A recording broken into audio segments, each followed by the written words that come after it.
Bend and Scoop is brought to you by Harder Concepts, the best bars in North Dallas. Eat, drink, party harder. I love Bend and Scoop, man. You want to hear some music? You'd like that, wouldn't you? Well, today you're going to get all the music you want. The request lines are now open. KGFJ Soul Radio. Do it now, man. Request lines are up. It's open, man. Got any Blue Oyster Cult? No, I don't have any Blue Oyster Cult. I ate 34 pairs last time around. Where were you? I was that close to working at 7-Eleven, you know. Pass the word along. Tell the men it's time to shoot the moon. Shoot the moon! Out there on the microphone. On the microphone. Shoot the moon. Shoot the moon. The attitude dictates that you don't care whether she comes, stays, lays, or prays. I mean, whatever happens, your toes are still tapping. Hey, Strawberry! Oh, Strawberry. Hey, what's happening, man? How you doing? This is my friend. Hey, how you doing, man? What you looking at, man? Oh, nothing. I wasn't looking. I wasn't looking at his neck, man. Can you honestly tell me that you forgot the magnetism of Robin Zander or the charisma of Rick Nielsen? That's kid stuff. Kid stuff. How about the tunes? I want you to want me. The Dream Police. Da-da-da-da-da-da-da. Build your muscles picking strawberries. You know, Bend and Scoop. Maybe I could get you a job with United Fruit. I got a buddy with United Fruit. Start with strawberries, you might work your way up to these goddamn bananas. When, boy, are you gonna get your act together? We're creating a society of cell phone crazed, marijuana smoking zombies.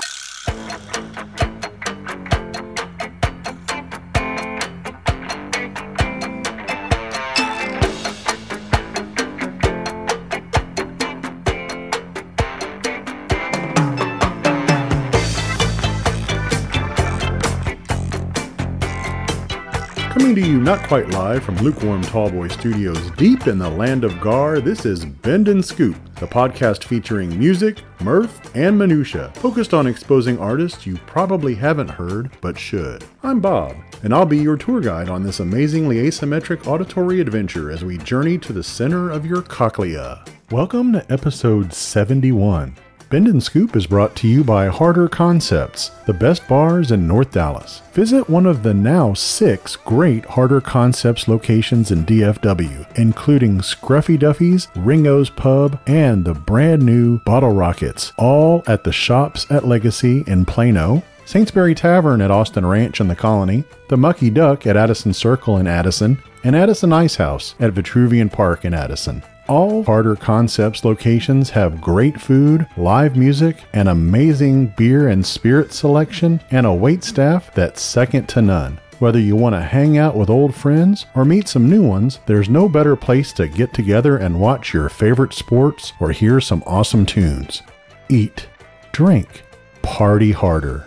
Joining us at the end of the show to play a round of Is That Your Vinyl Answer in the Groovin' After Party will be our special guest Junior Lopez from the How Many podcast. We spread the gospel of vinyl here at Bend and Scoop, so be sure to tell us all about your favorite neighborhood record store by posting to @BendScoop on Twitter or Instagram using the hashtag SpinMomandPop. Our record store of the week is Hog Wild Records in San Antonio. You can follow them on Twitter, Instagram, and Facebook, all at Hog Wild Records. Kicking things off from LA, Broken Baby from their brand new 2021 album Late Stage Optimism. This one is Get the Piss Up.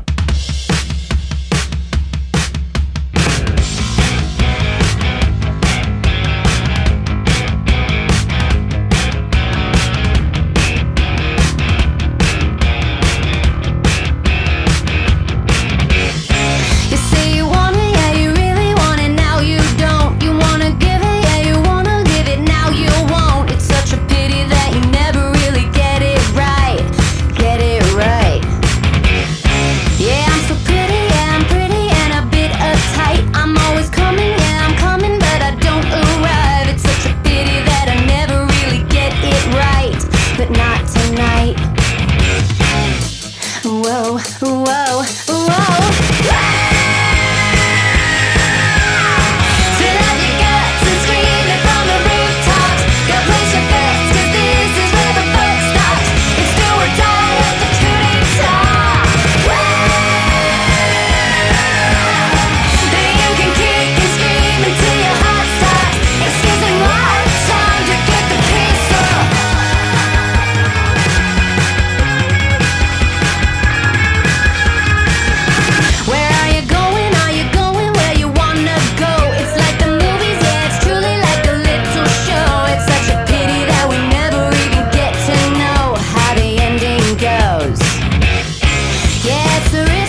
San Francisco.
That was Portland's Sunbathe from 2020 Somewhere in Between. That one was Just Another One.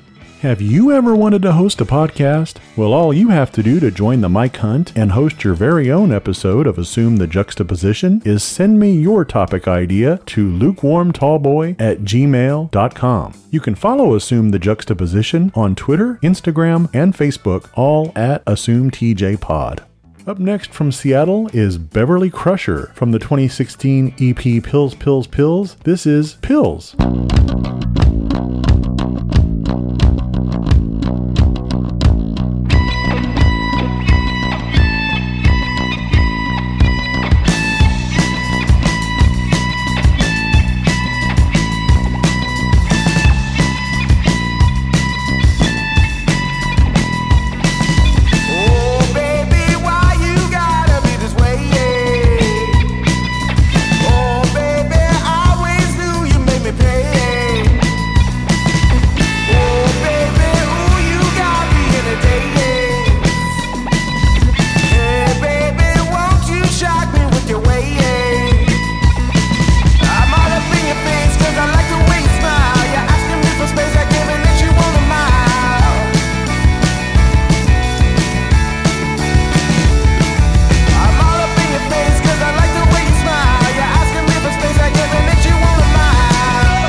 guys over there talking to Carlino. Wonder what they're saying. I used to be able to read lips. Hello, Mike. I hear you lost your penis. Oh, yes. Yes, I did. Have you seen it? Yes, I believe I saw it with the cocktail wieners. Oh, thank you very much. I better look in the kitchen then. Well, words to that effect. Yeah, I'm glad I asked.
That was Portland's The Shivas from their brand new album Feels So Good, Feels So Bad. That one was My Baby Don't. How Many is a podcast where I get together with my friends Jesse, Junior, Gary, and Scott to debate a variety of pop culture topics, including movies, sports, TV, music, and more. You can follow How Many on Twitter at How Many Podcast and listen at howmanypodcast.com. From Jacksonville by way of Athens, Georgia, here's Blunt Bangs from their brand new album Proper Smoker. This one is She's Gone. Don't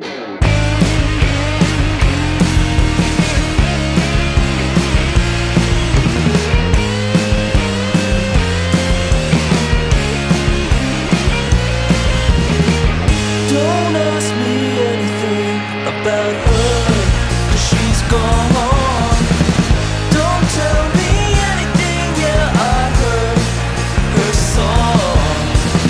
She did to me what I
From Nevada City, California, that was Beautiful Dudes. Off 2019's Radio, that was The Shape I'm In.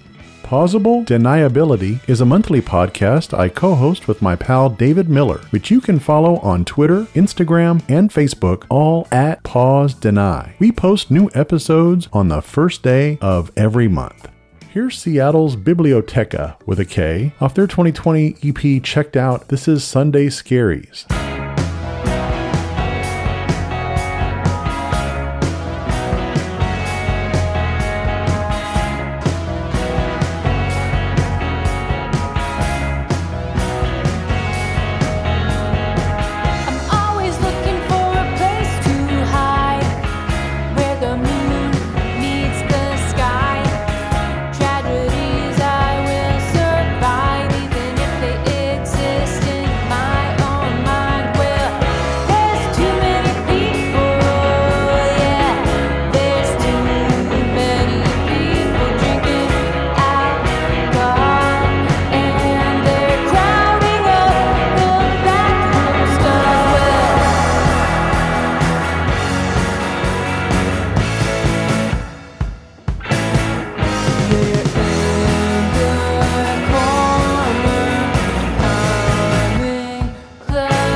Your Honor, I'm prepared to plead Mr. Lupic guilty on the armed robbery charge if the people will reduce the assaults to resisting arrest and agree to suspend sentence. What about kidnapping and extortion? He didn't mean it, Your Honor. You call that plea bargaining? Where the hell did you go to law school?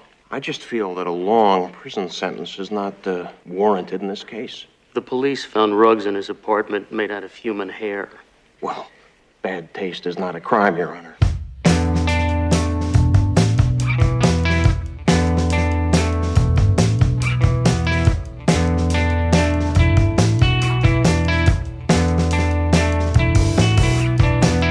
Plastic confusion, frames in the sky, curves on the beach of a plastic eye. Your thoughts cave in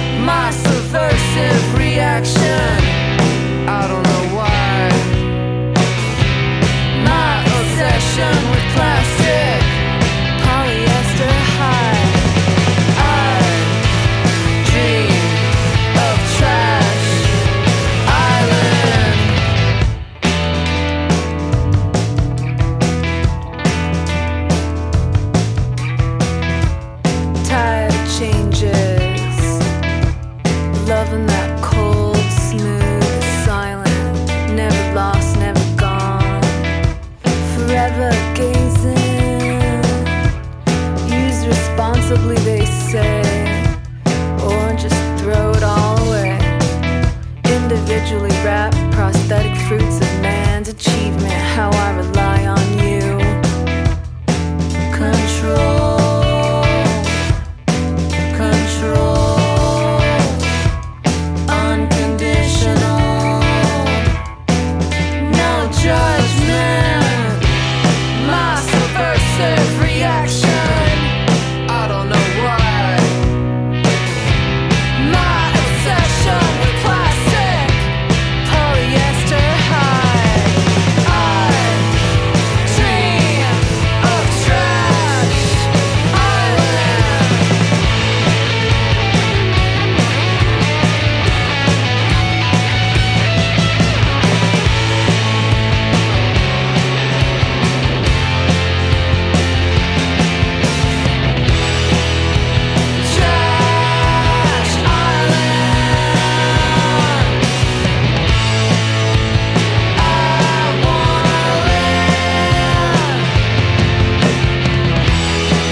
Sunsets over cascading mountains of detergent, shining bottles into the sea, pieces of you and me. Beach umbrellas, lawn chairs, pink flamingos, rubber baby coast of mine, we'll have a life here. Breathe it in, breathe it in, breathe it in, breathe it in.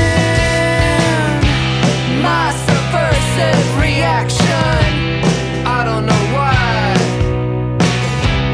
My obsession with plastic, polyester high. I dream of trash island.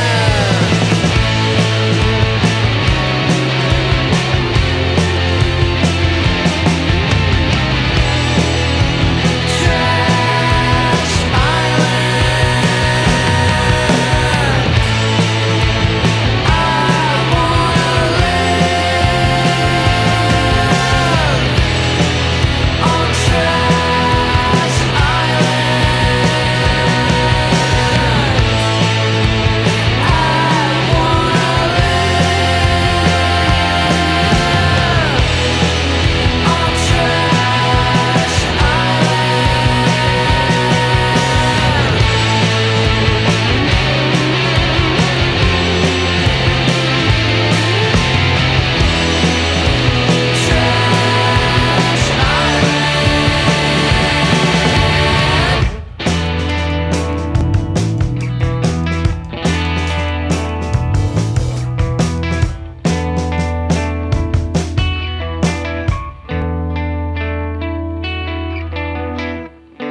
Why, that's a great one from LA's Feels, Trash Island, off their 2021 EP Subversive Reaction.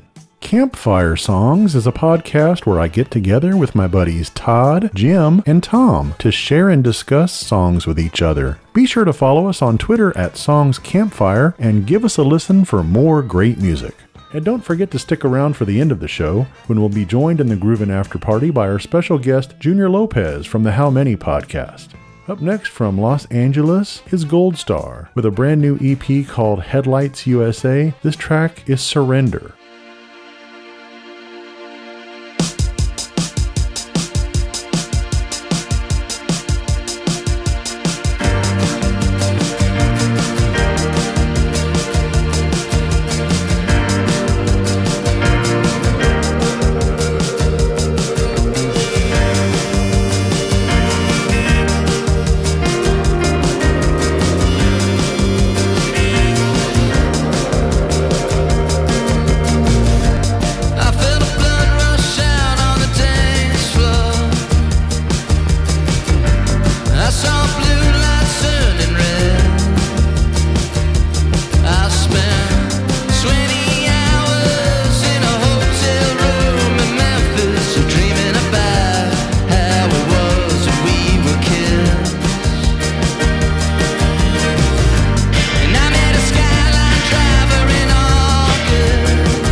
enjoy perfectly balanced stereo anywhere in the room.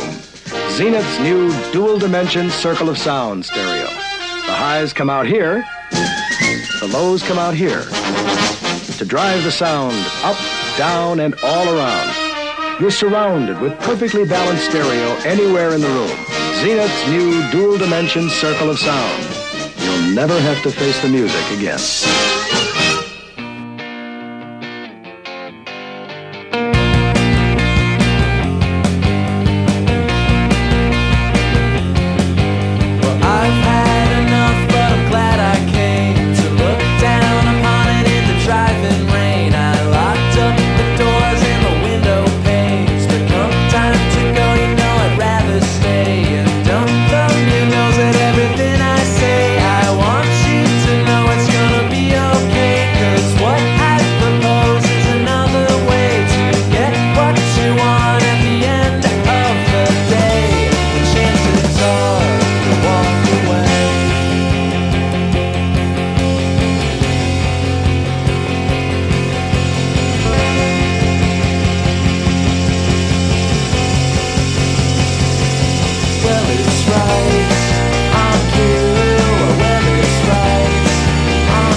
That was Chicago's Clearance from their 2018 album At Your Leisure with Chances Are. Boy, we had a lot of songs this episode with titles that made you think they might have been covers, but none of them were.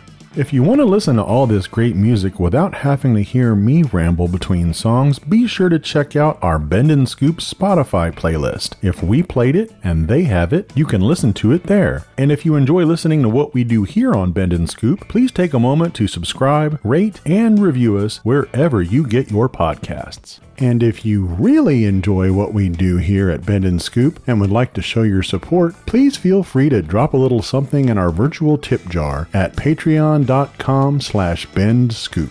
When you subscribe to Bend and Scoop, your podcast playlist becomes armed and dangerous. America, get ready for a new breed of heroes. Hey, open up! I'm a special officer. Give me your car. What are you nuts? Get out of my sight! Welcome to the world of private security. We're actually guarding garbage. Get yourself cleaned up. You ever reassign? Oh, don't be such a wussy. A little toxic waste isn't gonna kill you. Columbia Pictures presents John Candy, Eugene Levy, armed and dangerous. Oh, this was a mistake. They're on a mission. Undercover. Special assignment.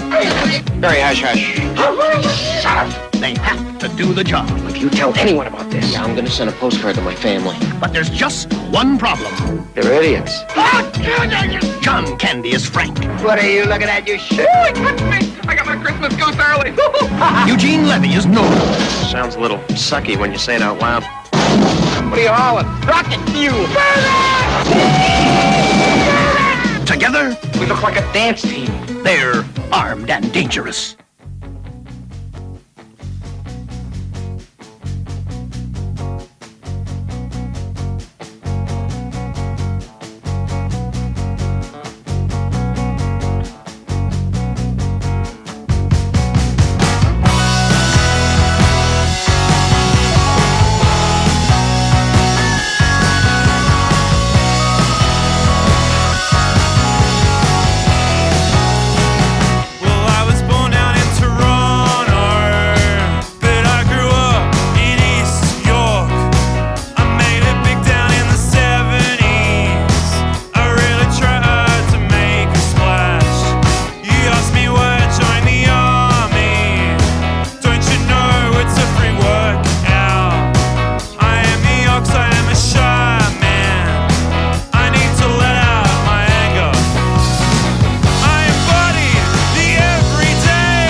make people happy.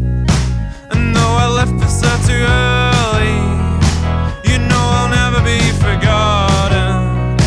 I'm Uncle Buck, I'm your father, and I just want to make you smile. I embody the everyday. I'm still against the kind of access. I made the middle class happy to be alive. There's always love in the summer in too. Life's sweeter when I'm here, and I'll always be here. Yeah, I'll always be here for you.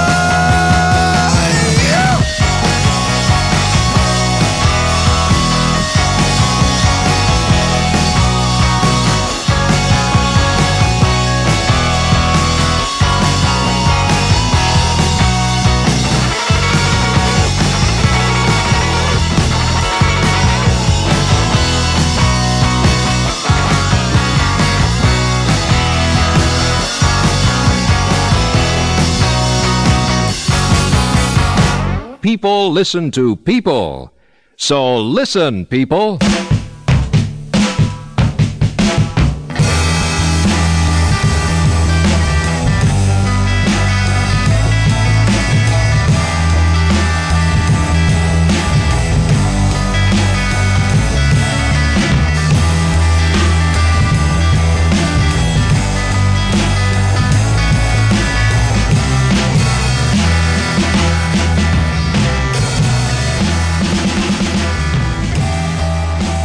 Welcome to the Groovin' After Party. Come on in and pour yourself a cold one. Joining me now for our Groovin' After Party here on Bend and Scoop is Junior Lopez from the How Many podcast. Never heard of it. Welcome, Junior. Tell everybody about How Many. Well, How Many is a lifestyle and travel podcast where we go to different travel spots and different hotels and rate and give you... Oh, so you are familiar. You changed the format without telling me? I was going to say, since you were so unfamiliar with our format, I figured I would throw out a fake one just to see if I could get you to bite, because you obviously know what How Many is about. Yes, and so should our listeners, because there's a promo every episode about How Many. Which I appreciate you doing, because it took a lot of pushing and prodding to get you to even acknowledge How Many after you started all of these sponsored podcasts that you're now retweeting it. Yes.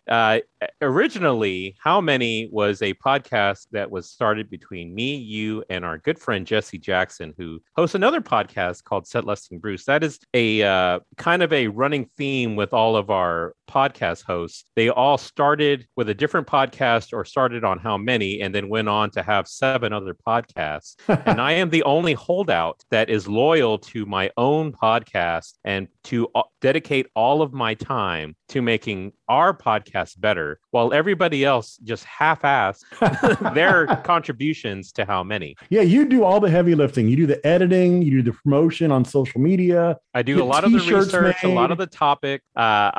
I do what I can, because I know I am the only one that's going to give a damn about any kind of How Many promotions or just making the podcast better in general. So that said, you do want to know what the podcast is about, right? Right. I mean, like what I usually say is that it's a discussion and debate on pop culture topics like, sports, movies, TV, and so forth. Yes, you did a very good job of explaining it, Bob. It is a mixture of movies, TV shows, sports, where we get together and say, okay, Bruce Springsteen, how many does he have? And everybody agrees he only has one. Santa Claus is coming to town. And then we say, okay, well, I guess that topic is done. And then we move on to the next one. Or we'll say, how many does REM have? Well, 0. Okay, well, then we can just move on. We can move on to the next one. So obviously that is a nut kick for Bob, because he loves REM and he doesn't acknowledge the fact that everybody thinks they only have like 2, Stan being one of them. But we have a lot of fun. In the early days of How Many, it was just the 3 of us talking. We've since added Scott Matula, who became our 4th member. I was going to say that's about 4 years ago when he joined. And then after that, we added Gary. He's been around for the past 2 years. So it's 5 guys on a Zoom call. Now, now that all of our live recordings have ceased and desisted, just talking over each other, and you won't even be able to tell who's saying what because the editing is so poor. You'll just hear people just not making points, and then somebody will make a point on top of it. Encourage people to listen. What you want to stay for, though, because obviously the content that comes out of our mouth is terrible. You want to stick around, though, for all of the additional content, all of the clips, all of the karaokes. Those are clearly the best parts of the show. So the karaokes, tell us. So a lot of times we'll talk about, especially if it's a musical topic, and there'll be a band or whatever, and somebody will mention a song, and somebody else won't recognize the song by the title. So that's when one of us will start singing it, right? Yes. So in most cases, it's Bob, because Bob loves to hear the sound of his voice and the sound of his singing. So I'll normally say, oh, okay, so-and-so, I don't remember what was their big hit? And Bob will immediately take the bait. Oh, well, let me tell you, blah, blah, blah, you and me been finding each other, how we long, or something like that, right? Yeah, and then I'll say, okay, well, let me take his little snippet of singing, and I'll go ahead and find the real song. I'll add his audio track to it, and that will just enhance the podcast overall. Because as everybody knows, that's what everybody sticks around for, is to hear our lovely singing voices. Fun fact, the most downloaded episode of How Many is our first karaoke episode, which was about 20 minutes long. And it was just a mega mix. It was a mega mix of the first maybe 50 episodes of How Many, and all of the times that we just burst into spontaneous singing. And for some reason, I don't know if it's because people like just, Guantanamo Bay torturing themselves, but they have decided to download the heck out of that episode. And it is now our most downloaded episode. If it was attached to an Anchor account, we'd have like 20 bucks by now in the amount of downloads. That's big money on Anchor. Which is big money on Anchor, because every download is worth like half a penny or something. Yeah, and our favorite thing to do is when we have a captive audience, like in a car, especially on a long drive,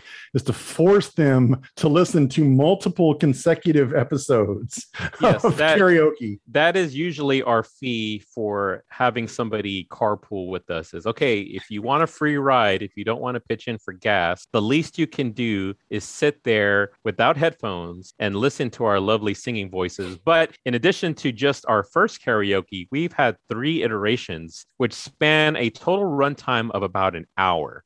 So usually we'll put, if it's a long extended road trip, we'll put all 3 karaoke mixes back to back to back and watch as their eyes bulge out of their skulls, their nose will start bleeding, their ears. The audio version of that of that web series where they eat the hot sauce. It's basically how long can you listen? And then eventually they pull a ladybird where the girl jumps out of the car while it's running. That's usually how that ends up happening. Either that or they'll, Bud Dwyer themselves in the back seat. Whoa. So let's learn a little bit more about your own personal musical journey and find out what is your vinyl answer, Junior. This around is something we like to call that. Is that your vinyl answer? Your vinyl answer, that is a tribute to somebody, right? Yeah, the late, great Regis. Oh, can you give us a little of the fake Regis that you're so well known for? I thought we were doing it right now. I'm already doing Regis. You're driving me crazy. It's been too long. He's been gone too long. I'm losing it. I can't do it like I used to be able to. Yeah, you used to be able to do the high version of it and then the low version of it. That's Leno. It's Regis. Regis Philbin. They have very similar, voice patterns. Don't undersell your fake Jay Leno. It's solid too. No, it's terrible. Your fake All Jay of my Leno impressions are terrible, just like my singing. Your best impressions are your fake Regis, your fake Jay Leno, and your fake Norm Macdonald, who just recently passed. I have a terrible fake Norm Macdonald. Oh, let's hear some of it. Let the audience be the judge. So on the Billboard charts this week, the college radio, number 1 was Better Than Ezra. Number 2 was Ezra. See, it's terrible. You forgot his catchphrase. Crack whore. That's what the audience wants. That's right the there. money shot. Okay, so whose fault is it? That's right, Frank Stallone. Frank Stallone, you guessed it. So speaking of Frank Stallone, who has released records, maybe his record was the first one you remember buying with your own money, but if not, what was? So this was discussed during our Bands of Our Life episode, which was a very popular How Many Episode series that we had. Fun fact. Stealing from the Ticket. Yes, Stealing from the Ticket, the Great Musers segment that they used to run in lieu of, Biggest Show Coming to Town. Fun fact, we each did our own version of Bands of Your Life. Would you like to guess, of the hosts, who had the most downloaded version of that episode? I'm going to guess either you or Jesse. Okay, so you had it right the first time. It is me, because everybody loves me. It's me. So during that episode, we discussed what was the biggest musical influences that, made up your childhood. And I had said that the Beastie Boys were the band that I believe made me fall in love with music. So in turn, the first record I ever bought, and it wasn't a record, it was a cassette, because I lived during the time of the great cassette era in the 80s. At this point, people have already switched off of albums and in records and into cassettes. But it was before CDs. But it was before CDs, yeah. So the first cassette I ever purchased was the Beastie Boys' License to Ill. Ooh, great one. There's going to be a running theme with all of your questions when it comes to the Beastie Boys. Dang it. Because they make up a majority of my answers along with the greatness of Weird Al. But yeah, that was the first one I ever purchased. And as far as where I got it. Were you in Houston at the time, in Humble? Actually, I think I was in Round Rock at the time. Round Rock? When did you live in Round Rock?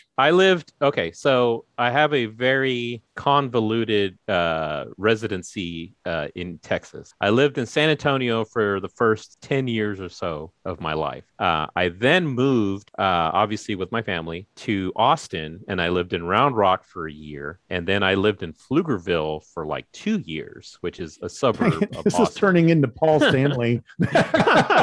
Round Rock, Fort Worth, who we just saw over the weekend. We went and saw Kiss together, and boy, does Kiss have a lot of bits. And will they pander to an audience? They are masters of pandering. Gotta lose your mind in Fort Worth, Rock City.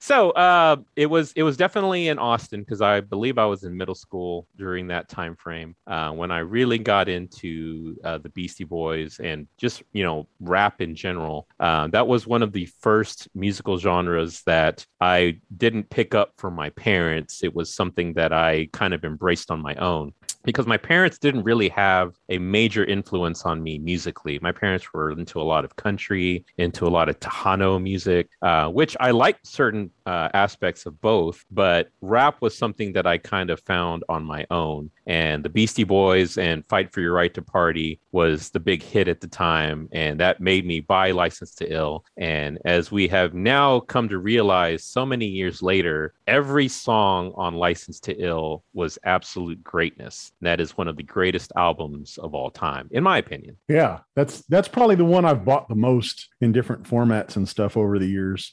So where you don't remember what record store it was you got it at? Well, since I am a big proponent of big box, because I know you that's say what F you're mom and pop. Yeah, so I know you're right there with me, Bob. I know you like to promote the big box stores, so like the Walmarts and the Best Buys and the the Sound Warehouses and the Amazon, CD exchanges, Movie Trading Company, all of the big ones like that. You love to promote. I'm pretty sure it was probably a Walmart or something like that, or Camelot. So was it all like Suncoast. edited and stuff? Like I mean, License to Ill didn't really have, it didn't have one of those parental advisory stickers on it that I can recall. I don't remember there being two versions of that album. So I don't remember there being anything edited out of that version that I had, but it was pretty clean to begin with. I mean, probably the most risque song on that album was Girls. That was more just fun than anything. So I'm guessing the Beastie Boys is the band that you own the most albums by, yes? Yeah, this was before my kind of split from buying albums individually and just switching over to greatest hits. One of my friends once said, Junior's mentality on music is, F your vision, give me the singles when it comes to albums and stuff like that. And he's right. And I think that's one of the things that actually brought How Many into fruition, because whenever I guess a number of whatever it is, I'm looking at, okay, what is their most popular, well-known, well-recognized songs? And it's usually the singles, and it's usually whatever was on their greatest hits. So, if you're looking at the Beastie Boys, I always say they probably have, between 25 and 35. Our friend Gary thinks they have like 2 or something like that. No, he counts all of License to Ill.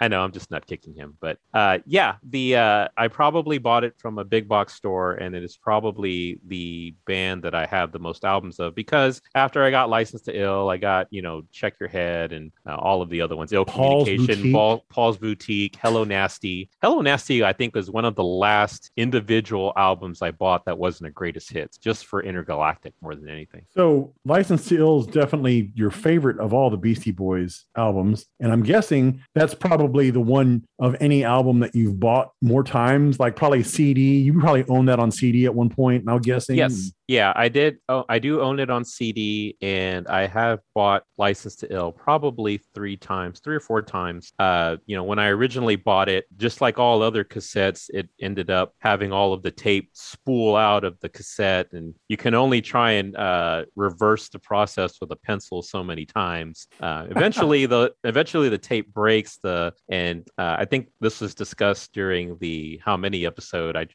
Being a kid, I didn't realize, well, maybe if I just put some Scotch tape and tape these 2 pieces back together, it will make it through, the cassette, the cassette player, and it doesn't work that way. It just immediately re-breaks. So, but I tried to do some surgery on it to save it without having to buy a brand new one, but it never worked out that way. I'm not surprised you have so many Beastie Boy answers, but I am surprised you've had absolutely no mention yet whatsoever of your leader, your musical leader, Weird Al. You did an entire Bend and Scoop episode, Hijack, based on Weird Al. I do have a confession to make. The only non-greatest hits Weird Al album I have is Even Worse. The 1988 Weird Al album that had Fat, and it had My Lasagna, or Lasagna instead of La Bamba, and it had Twister, and it was a great album, and it was kind of one of the first albums of Weird Al I bought, but I was more at the beginning just into the stuff that was played on MTV. But really, with Weird Al, every album is a greatest hits because he's doing parodies of hits.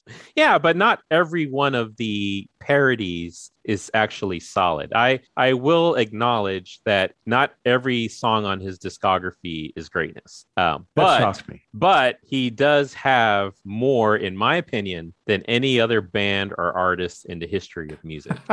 If I say Beastie Boys has, 25 or 30, Weird Al has in 50? The 60 to 70 range. So obviously, he's had a very, very long career, lots of albums, lots of greatest hits. So there is a lot of songs to choose from. And yeah, he is my comedic leader. I was one of the first people in line to go watch UHF, which is a genius movie. Yes.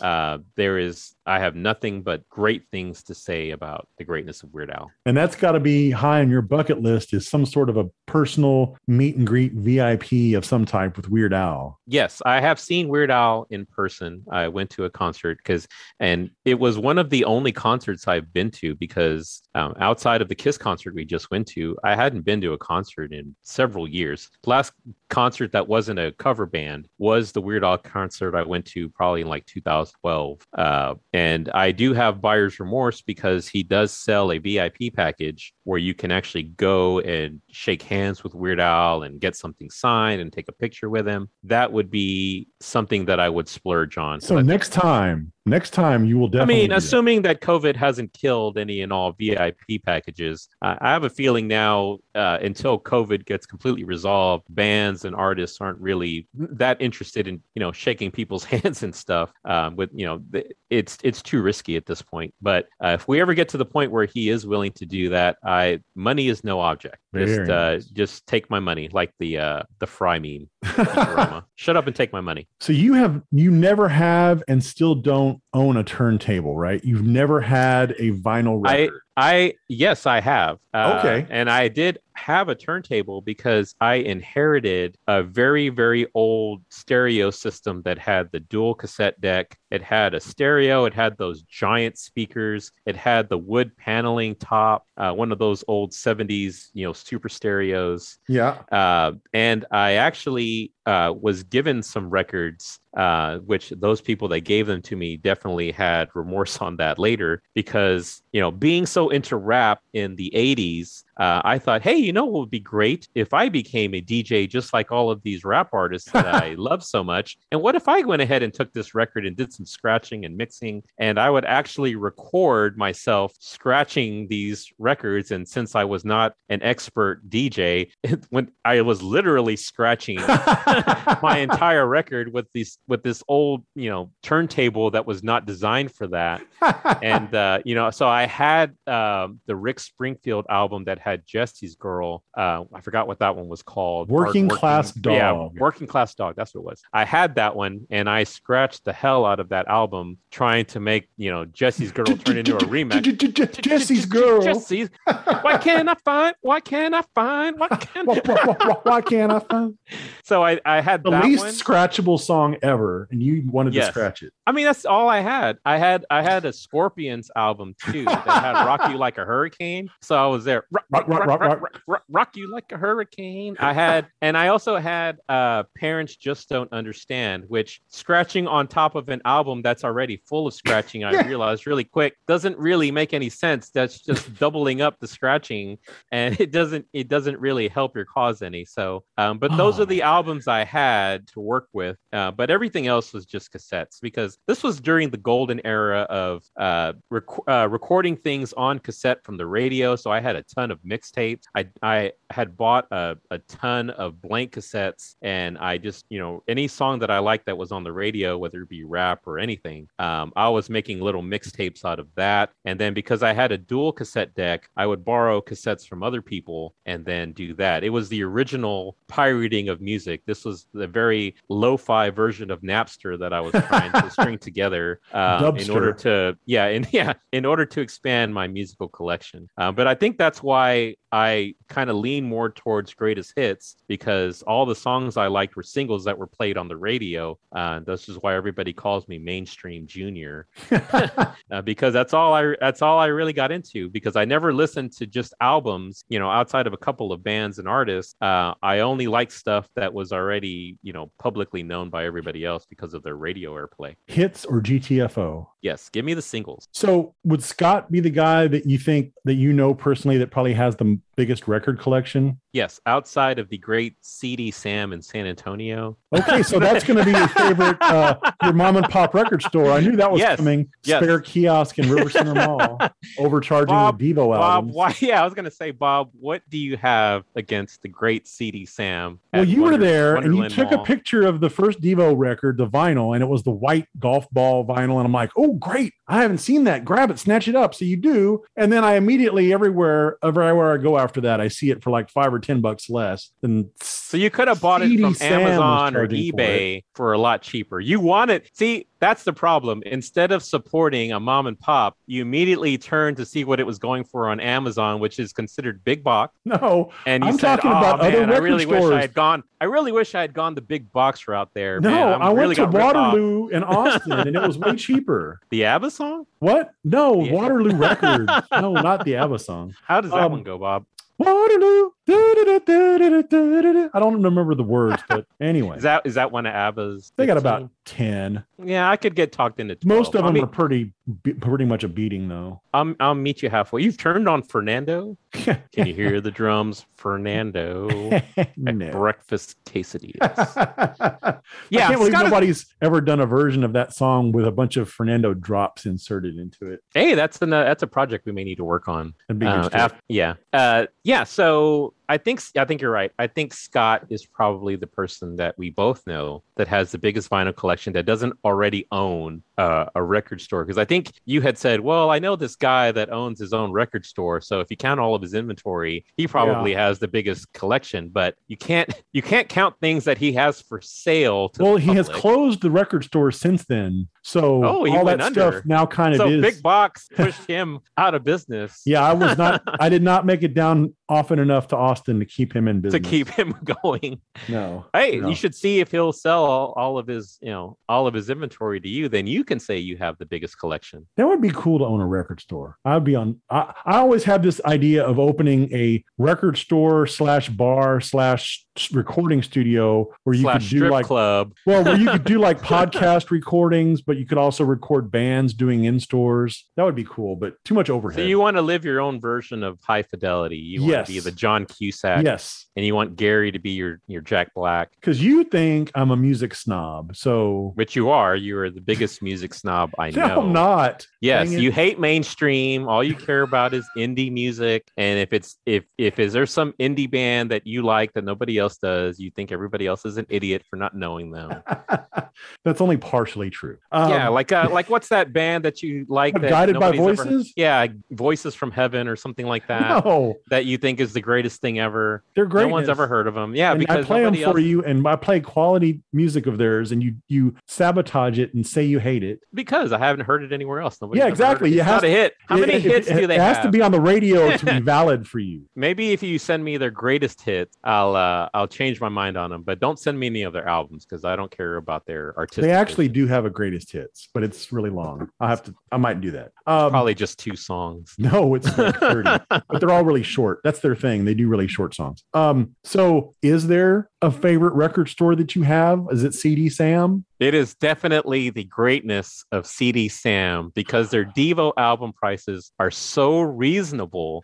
There's no way I would have been able to find that Devo album for any cheaper. He had it wrapped properly. He had all of the stickers on it. Wrapped properly. It was the shrink wrap that they he had it. He had it shrink wrapped. It didn't have any holes in the shrink wrap. He put it in a nice bag for me. He even had it paper bag. There wasn't even any labeling on it. Yeah, he left his business card. He had a little happy face on it. I really thought that was excellent customer service. I really appreciate the thought he put into making sure that my album experience was fantastic. I am highlighting a San Antonio record store this week, but it is not CD Sam. Hey, you know what would be good shtick? We spoiler alert for all of our listeners. We are going to New Braunfels this weekend, which is very close to San Antonio, and we could, in one of our day trips to San Antonio, take a trip to Wonderland Mall and actually go see CD Sam so Bob can have Nemesis confrontation and take the Devo album and throw it in his face. I could get this from Amazon for $5 less. The damn thing skips too. It's a brand new record and it skips. Probably the faulty turntable. I have a great turntable. Nice stylus. Very good. So tell me, Bob, what is it I'm missing out on by not listening to album versions of music as opposed to the low quality MP3s that I'm used to listening to? Yeah, you do. The audio quality is definitely much better, and because you're not getting all that compression, that digital compression, which is what I live for. I live for compression and static.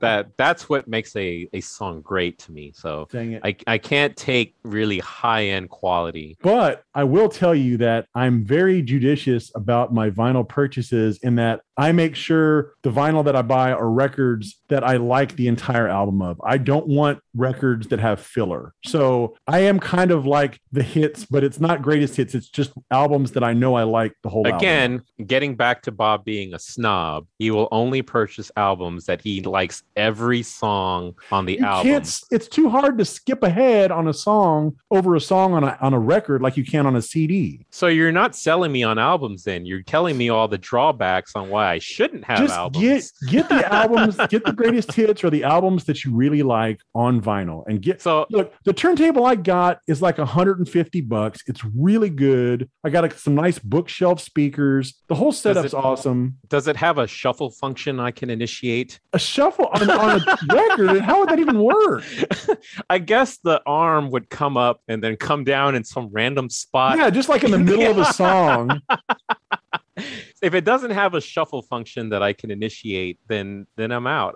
I gotta have something that I can just skip, because as you've seen, when you drive with me anywhere and I'm driving and you can't even make it through a song that exactly. If as Bob drives with me anywhere and I'm the one driving and I'm the one in charge of the music, I can only make it through about 15 seconds of a song before I'm ready to move on to the next one. And I like being surprised by whatever the next song is, so I'll always skip and shuffle just so I can say, oh, I'm pleasantly surprised that I get to hear 15 seconds of this song. Such musical ADD.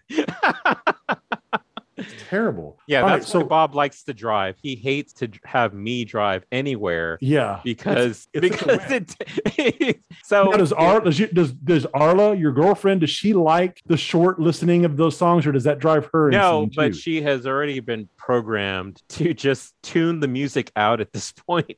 Like most of the time, we're listening to the ticket anyway, right? So I'm not shuffling ahead to the next segment where I'm having to actually sit and write it out. But if we do go the music route, she has already programmed her brain. She's brainwashed herself to tune out all the music. And if there is a song that pops up, she knows that if it's a song that she actually wants to hear, she needs to speak up within the first 15 seconds or it's already gone to the next song. So a lot of times 5 seconds into a song, she'll say, hey, I like that. Don't change it. Don't change it. So she's already been programmed. So you just need to get to that. You need to get to the ARCA level of brainwashing when it comes to riding with me anywhere. All right. Speak up if you want to hear a whole song. If you don't, then you're just going to have to play the shuffle game with me. Okay, so last song, final question, I should say. What's your all-time favorite cover song? And you can't use Weird Al songs because they're not covers, they're parody. So because he changes a couple of words in the song. All of them. He changes the whole song. That's true. He never actually just does an entire song. song. Let you do a bonus and include, in addition to your favorite cover song that's not a Weird Al song, you can tell me what your favorite Weird Al song. Okay. Well, I have some real answers because I thought about this when you pre-sent me the questions, so that way I didn't, completely botch this interview. I have two, and I don't know if one of them really counts as a cover or not, but I think the greatest cover that actually propelled rap from being just kind of an underground thing to being mainstream is Walk This Way by Run DMC. Would you count that as a cover? Yeah, I'd count that as a cover, even though Aerosmith appears on it, but yeah. Aerosmith appears on it, and it's changed. Like, they actually went and took the Aerosmith album and did what I did to the Rick Springfield album and started, scratching it up. Walk, walk, walk, walk, walk, walk this way. So that was one of them. But if you weren't going to count that one, the other one that I really like because it is so different from the original version, and it was featured in one of my favorite 80s movies, The Great Less Than Zero, with Julian peeping up from underneath the desk.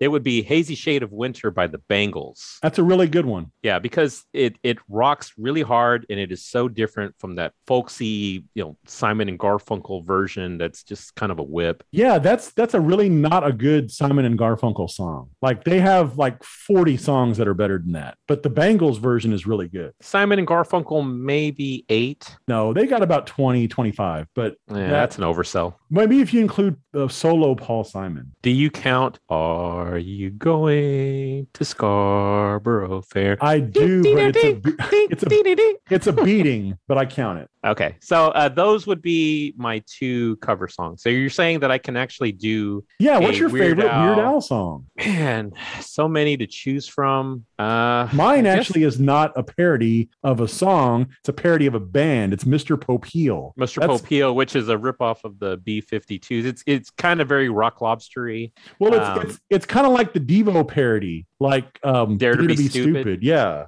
which is greatness. And Dare to Be Stupid was also featured in the great Transformers animated movie. Was when they were on the Junk Planet. I think I'm going to have to go with All About the Pentiums because I love all of the computer nerd portions of that song. If I ever meet you, I'll Control Alt Delete you. That is one of the greatest lines in a Weird Al song. All the talk about spreadsheets and coding and AOL chat rooms.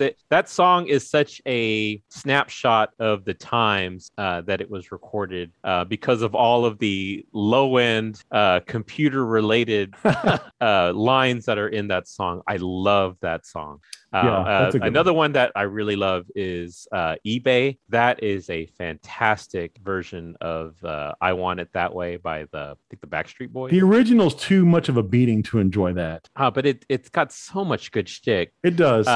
But those are kind of newer Weird Al songs. If you want to go like old school, I love Rocky Road is greatness. Because the original, Bologna. My Bologna, Eat It, Another one Can't rides Go the Wrong bus. with Eat It. Yeah, there's so many. There's just too many to choose from. That like I said, this is why he's got like 60, because all of his parodies span so many different decades, so many great songs that you start looking at them all and you're like, man, how can I pick a favorite here? Like, for example, he has several greatest hits albums, but he's got a box set. I downloaded the box set. Yeah. So, but if I made my own version of greatest hits Weird Al songs, and it spanned 4 cassettes worth of songs. That's because I just couldn't. And if I had more blank tapes at that time, I would have added even more to it. That's how many I think the greatness of Weird Al has. So you've been on board with Weird Al all the way back to the 80s. Yes. Yeah. I started obviously with Eat It because that was one of the original, MTV, hits from the early days of MTV, and every other, Like a Surgeon, the Living with a Hernia. I Lost on Jeopardy with his head spins around like The Exorcist. So much great shtick. He's genius. He's just genius. Yeah, he is. So how can people follow you on Twitter and wherever else, including How Many? How can they follow How Many as well? Okay, so you can reach out to me on Twitter, although as Bob will attest, I am very bad when it comes to managing my own Twitter account. You're better. I'm better recently, but in the past, I had a Twitter account that I think I logged into maybe 3 times over the span of 5 years, and then I would get yelled at because I wasn't being active on Twitter enough. But for a long time, I really didn't understand it. Facebook is like so easy to understand as opposed to Twitter, where you have to @ everything, and all of the threads are branches off of another thread. It's like trying to find the original was really difficult when it comes to tweets, because you're seeing somebody else's 4th tweet on 2 subsections of a different tweet, and it became really confusing. But now that I understand it, you can reach me at Metzgen_Junior on Twitter. The How Many podcast is at How Many Podcasts. We also have an email address, howmanypodcasts@gmail.com. Although right now that is just filled with nothing but spam, indie podcast promoter companies that want to take our downloads from, a measly 50 a month to like 1,000 for only $10,000 a month. And, people wanting to have me, send them my bank account information so they can, send me $50,000 and then they'll split it with me. All of those normal scams are what end up showing up in that inbox. But yeah, we also have a Facebook page for How Many. We have a YouTube channel. We have a lot of different ways to get a hold of us and tell us how stupid our opinions are. Well, thanks for being on. I appreciate you doing this. I know it's been a long time since I've actually finally had you on this segment, but you did get to host your own entire episode. So that was good. Unprompted too. You didn't even ask me to do that. I did that just because I got so tired of the music that you normally play. And I was like, I don't recognize this. What greatest hits did this song come from?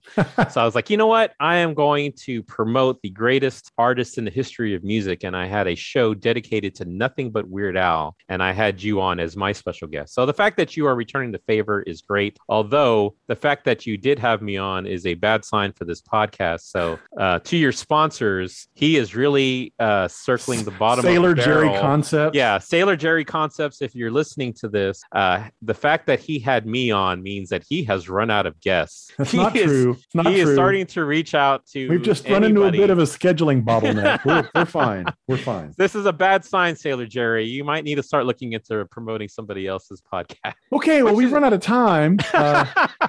It's funny. You should actually have Sailor Jerry on as a guest since he's paying for this whole excursion of yours. It's not a bad idea. I bet you he would have some very hot sports opinions, some very hot music opinions that he could share with you. And then you could share with him your download numbers. No, those are proprietary. We're not. But thanks for being on. I appreciate it.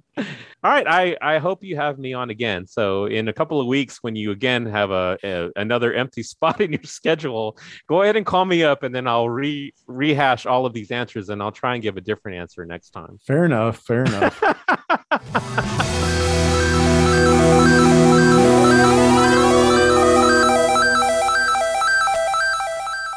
Don't worry about it, guys. It's all in the mix.